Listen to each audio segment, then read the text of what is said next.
Hello everybody, Ian, Starship Adventures, and today we're going to talk about a topic that has a lot of opinions out there depending on who you ask. And the topic today is logging, and where do you log your amateur radio contacts? This has been a point of contention for a lot of people that have been out there for a while trying to find a good program or trying to find a good resource or a good website. And I'm going to be honest, there is no perfect solution. Most amateur radio software looks like it was built on a Windows XP machine, rarely gets updated, generally is glitchy, and that even includes the proprietary stuff. We're going to get into that here in just a few minutes. The question today that we're going to answer for you is, do you need a logbook program? And then after that, we're going to discuss why you need a logbook and why you should be keeping your contacts and the logs at all. I mean, we're going to talk about all that here before the video is over with. Let's start with what kinds of logging software is there out there? Well, you've got your proprietary software like Ham Radio Deluxe, who screwed me out of $100. So yeah, it's I don't recommend Ham Radio Deluxe or H2RD. I actually don't recommend any of the paid programs out there for keeping logs. All these different programs, none of them seem to work well. I've tried 5 or 6 different ones. And of course, Ham Radio Deluxe never did work with either one of my rigs. And it never did work with Logbook of the World. So you get these programs and you go buying these programs because you think, look, I need to buy this program. So that I will be able to make my logs and turn my antenna and hook up my radio and use digital modes and all this. And the truth is, you don't need them. You don't need them. In many cases, you end up like me spending $100 on software that never worked. And they don't offer refunds. One of the things I found in ham radio is that a lot of these software companies in ham radio, what they're selling you is cheap crap. It was not built well. It was built on older infrastructure, and they're literally just trying to make a buck off of it by trying to convince you that you need to buy it, and you don't. I know a number of people that used to use Ham Radio Deluxe and have migrated away from it to something more modern and to something that doesn't cost money. It's a hobby, folks, and you'll find that there's people that get into this hobby and they make a little money on the side, and that's fine. But there's other people in this hobby that get into it and they start a business with the sole purpose of building some crappy software and then convincing everybody they need to buy it. And that really sucks. It really does. You don't need ham radio logging software. You don't. Okay? And even if you did, there's not one I would recommend. They're garbage. So it is what it is. Early on, I was told, you need a logging program. No, you don't. You do not need a logging program. You don't. The first Elmer I work with told me, go ahead and get you some software so you can start keeping your log. Okay. And I went and I bought Ham Radio Deluxe. I mean, it's the deluxe one, right? No, wrong. No, it never worked. Never worked on my system. And I ended up wasting $100. I sent correspondence. I filed complaints. I did everything you're supposed to do.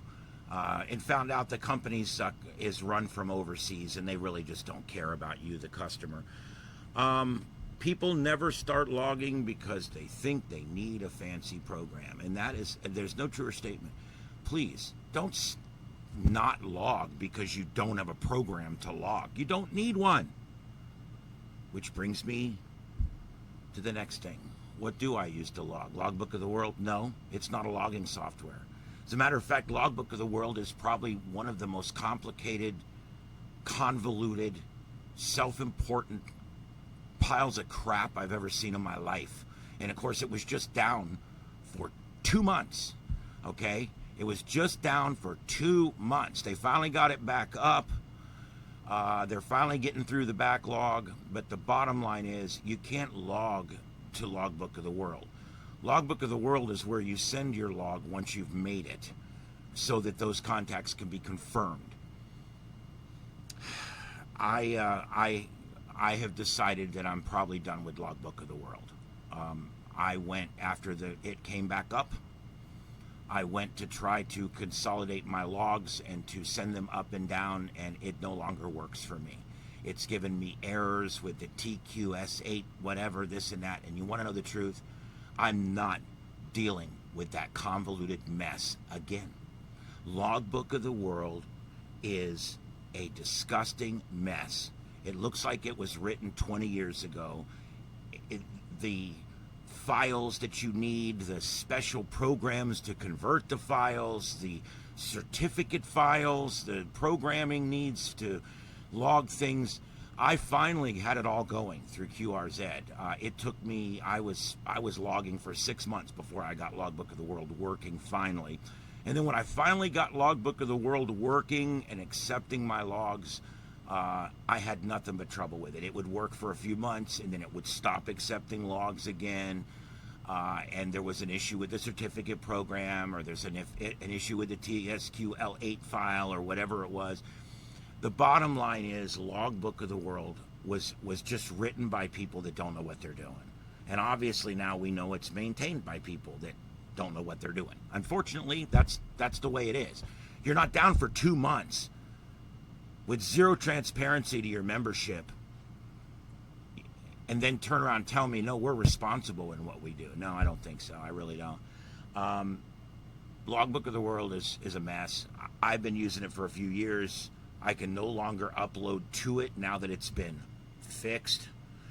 And so I've decided I'm just going to let it go. QRZ is giving me almost as many confirmations now as Logbook of the World.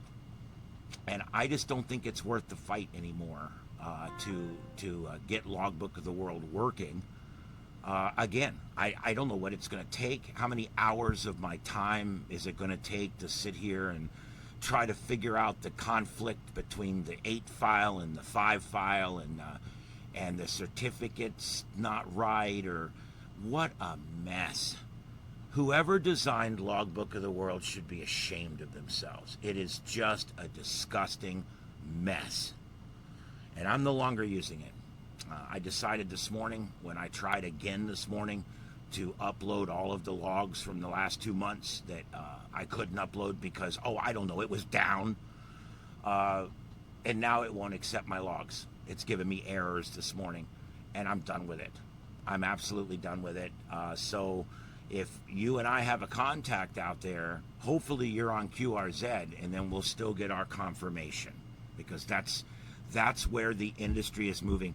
And I think if more and more of us stop using Logbook of the World, then more people will come over and start using QRZ, and we can get rid of that convoluted mess out of our lives completely. And I think that's what really needs to happen. Logbook of the World will eventually fade into oblivion, and that comes from the fact that it was terrible programming to begin with. It's an extremely convoluted mess that many never find their way through to make their first impact on the log. So what a waste. And then it's not maintained properly, down for 2 months, now back up with no explanation, and I'm not the only one having problems using it now that it's back up. So what did they change? It was working before, now it's not working now. So I give up, Logbook of the World. I give up. And that brings me to QRZ, which is where I now consider my home for logging, is QRZ.com. It is a great place to log. You can log all your contacts there. There's plenty of room for all kinds of information, or just the absolute bare minimum is acceptable as well.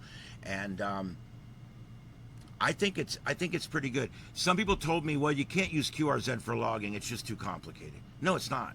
Once you get used to it, it's press, and then I type in the call letters. It's really, really easy to just type it in the QRZ.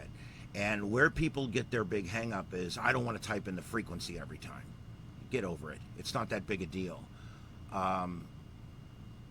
I find that rig control and all that other stuff sometimes with older rigs is just not worth the aggravation.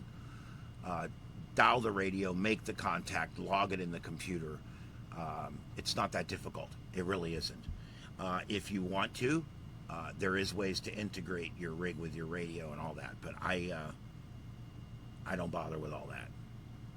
I mean, and I'm a computer guy, and connecting radios to computers is just such a nightmare that I'm just about over it. I'm down to one computer I can connect to FT8, and I still do that sometimes. And why is that? Well, it's because Yaesu and ICOM and Kenwood and all these people that are making these amateur radios, these HF rigs, up until just recently, didn't do very well making interfaces. I mean, these are some of the shittiest interfaces between radio and computer. And so a lot of us have radios that just don't talk to computers, unfortunately. The sound card still works, and we can use Vox, and we can still use FT8, use digital modes and things like that. The only thing I can't do is the only thing I have to do, I should say, is I have to log my own frequency on the logbook, and to me, that's just not that big a deal. And that does bring me to the XML subscription feature at QRZ. QRZ's free to use. It's free to operate. It's free forever. However, if you want to spend an extra $30, you can get the XML subscription, and that will automatically deal with Logbook of the World, or at least for some. Mine no longer does, but it would help for that. And also, the reason I get the XML subscription is because when I do an FT8 contact, the grid tracker brings up the person's information and puts it right on one of my screens for me. And it allows me to see his picture and what he does and everything. And from one click, I can see his QRZ page.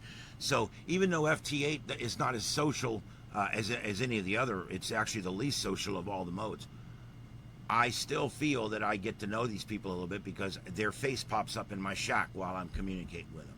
And I get to see them where they're at, how many miles away they are, a lot of times even what kind of radio they're using and everything. So it's really cool.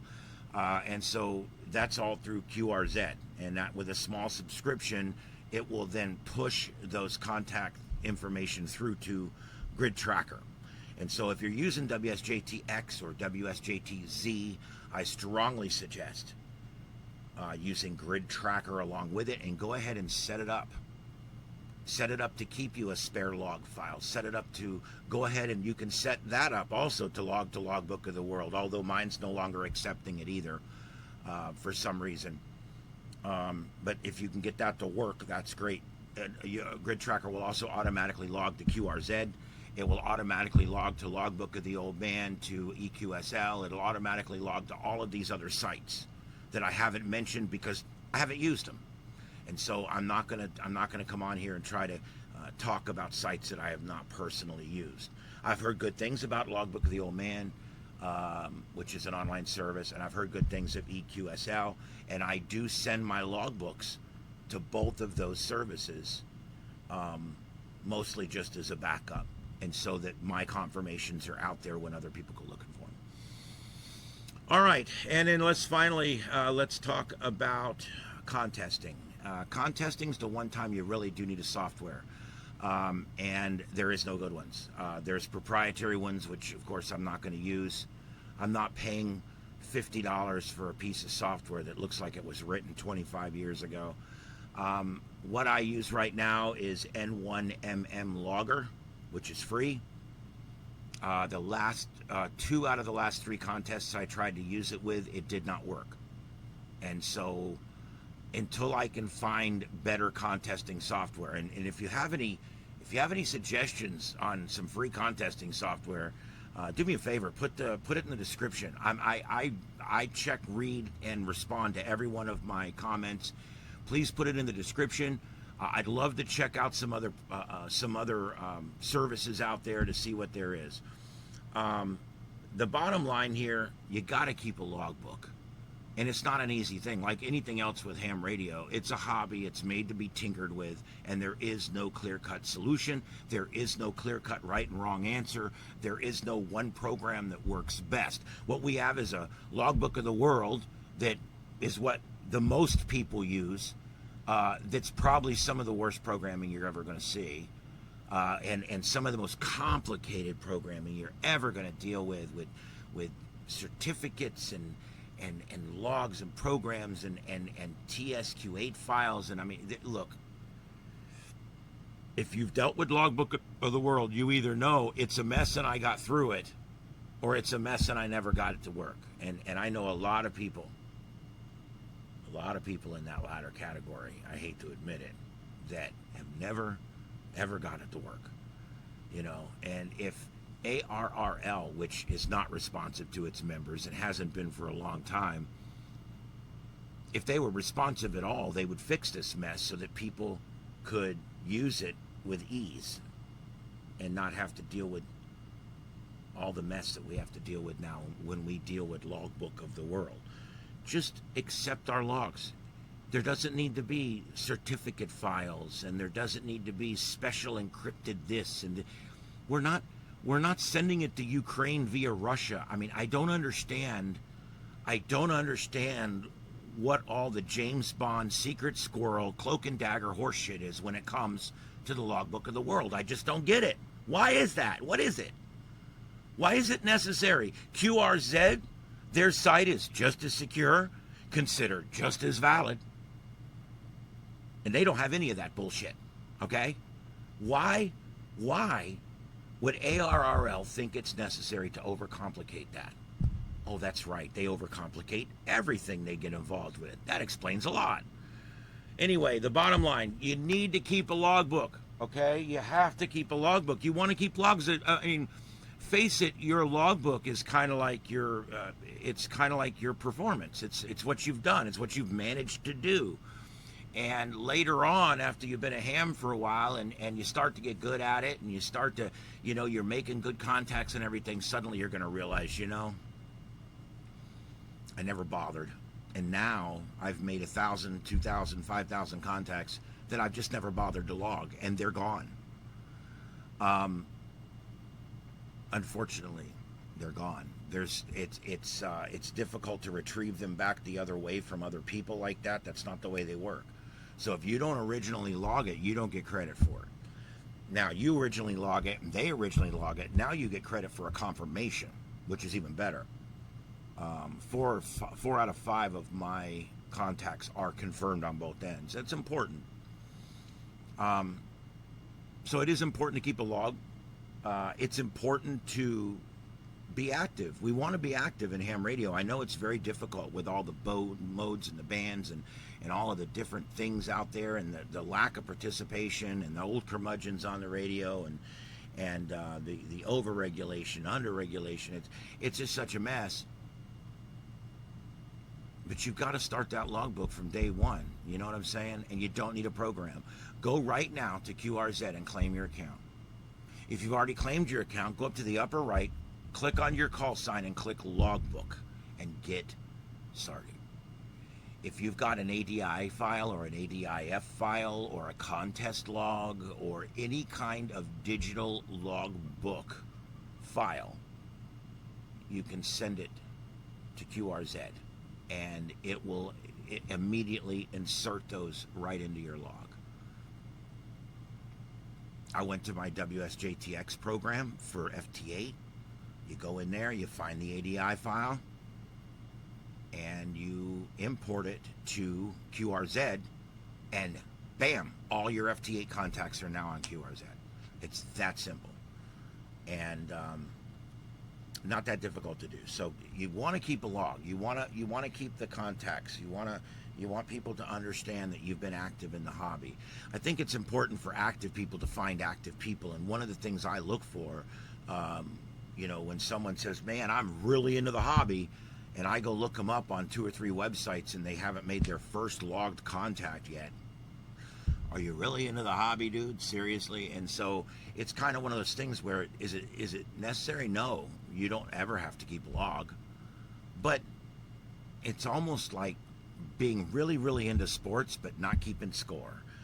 Yeah, okay. If you're into that, that's fine. But I think it's important to keep a logbook. It's also important that the people you make contact with are waiting for that confirmation, either through Logbook of the World, QRZ, or another website. They're waiting for that confirmation so that they can consider that a confirmed contact between two people. I guess the bottom line is there is really no amazing, good, awesome logging software out there. There isn't. The website I would recommend is QRZ. When you hook up Grid Tracker, you can have your FT8 stuff sent to as many places as you want. There's so many cool things you can do out there, but there is no great way to do it, unfortunately.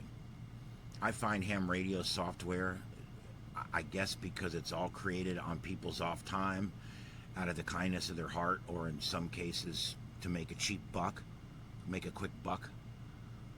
I think most of the time ham radio software is made just good enough to work, and it's unfortunate. You would think if you spent $100 on some software that it would at least work. Oh Lord. I recommend not purchasing logbook software, especially from HRD. And I recommend that you get on QRZ, establish a page there, put what you do, who you are on there, get your logbook going on there. Log manually, whatever you have to do. I keep QRZ up on a screen, and when I make a contact, I just wheel right over there, type it in, call sign, frequency. The rest of it's just click buttons. Call sign, frequency. Call sign, frequency. It's easy. It logs the date and time when you do it. Okay? And if you put in the frequency, it gets the band. And I've got my wattage already put in there. I've got my comments already put in there. They retain, they save from the previous. And so when I click log, boom, all I do is call sign, frequency, 5959 or whatever, if I decide I want to hit those buttons, if there was signal reports given. There's notes, like if it's a POTA contact, I will copy the park information and put it right into my notes. And I put POTA, and it'll say P-29935 or whatever. That all goes in there, and then the name of the park. I put it right in my comments. So when you go into mine, I can sort mine by comments and actually see all my POTA contacts all in a row. And I can match it up with my POTA logbook. So some really cool stuff there. And remember, if you've made a bunch of POTA contacts, but you didn't log them, no worries.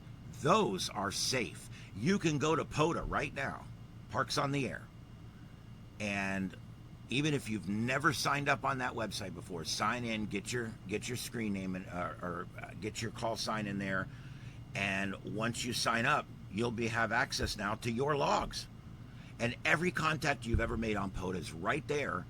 And if you wanted to spend the time, you could back those into your log. So it all depends on how much time and energy you have and how important it is to you to have your stuff logged. All right, I guess that's about it. I know it's not a pretty picture out here this morning. There's not a great, there's not just some great program I can say, here it is, but QRZ's about as close as we're going to get. As far as Logbook of the World, who knows? I'll try again in a few weeks. If it doesn't go, I don't think I really care anymore. It's kind of a dying dinosaur, unfortunately. All right, everybody.